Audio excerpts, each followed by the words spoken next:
we'll guide you through how to use ClickUp Planner. If you find this helpful, consider subscribing and liking the video. First, go to the ClickUp website and log into your account.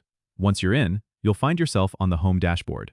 To start planning, you need to create a new space by clicking the plus sign next to spaces on the left-hand sidebar.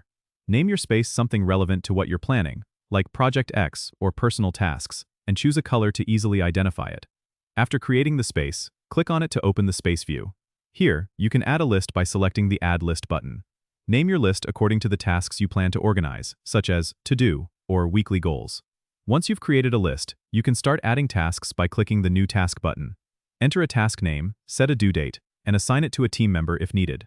You can also add subtasks, set priorities, and even attach files directly to the task. For more detailed project management, switch to the Gantt view by clicking on the Gantt tab at the top. This allows you to see your tasks on a timeline, which is great for visualizing deadlines and dependencies.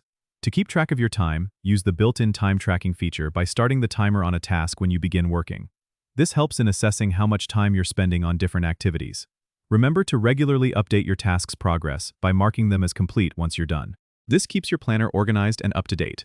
With ClickUp's robust notification system, you'll receive alerts on upcoming deadlines, ensuring you stay on track. Don't forget to subscribe and comment if this helped you out.